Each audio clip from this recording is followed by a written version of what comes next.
من استطاع منكم أن يؤثر الله في كل مقام فليفعل.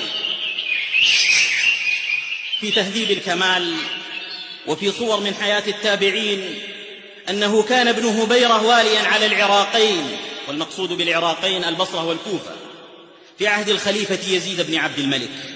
وكان يزيد يرسل إليه بالكتاب تلو الكتاب ويأمره بإنفاذ ما في تلك الكتب ولو كان مجافيا للحق أحيانا. فدعا ابن هبيرة عالمين هما الحسن البصري وعامر الشعبي يستفتيهما في ذلك: هل له مخرج في دين الله أن ينفذ تلك الكتب؟ فأجاب الشعبي جوابا فيه ملاطفة ومسايرة والحسن ساكت.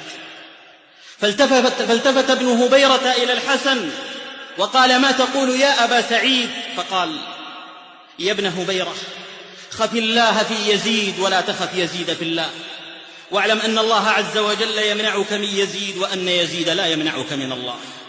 يا ابن هبيرة، إنه يوشك أن ينزل بك ملك غليظ شديد لا يعصي الله ما أمره، فيزيلك عن سريرك وينقلك من سعة قصرك إلى ضيق قبرك حيث لا تجد هناك يزيد، وإنما تجد عملك الذي خالفت فيه رب يزيد.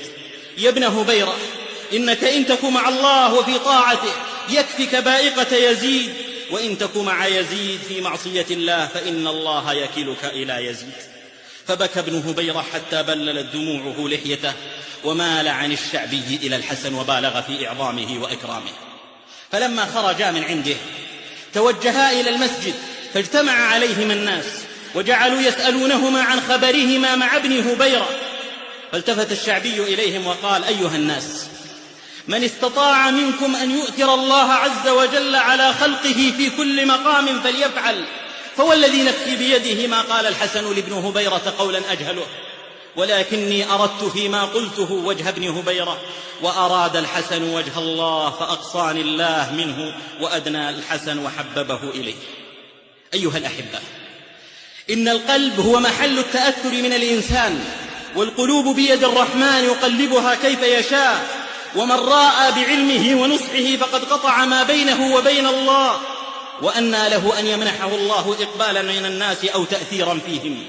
لذا تراه إن تكلم لم يسمع، وإن عمل لم يحرك، ويظن أنه قد أحسن، ولكن كم من مسيء يرى أنه محسن، وجاهل يرى أنه عالم، وبخيل يرى أنه كريم، وأحمق يرى أنه عاقل، وظالم يرى أنه مظلوم، وآكل للحرام يرى أنه متورع، وفاسق يعتقد أنه عدل، وطالب علم للدنيا يرى أنه لله، والأجل قصير والأمل طويل والمرد إلى الله، ولا يحيق المكر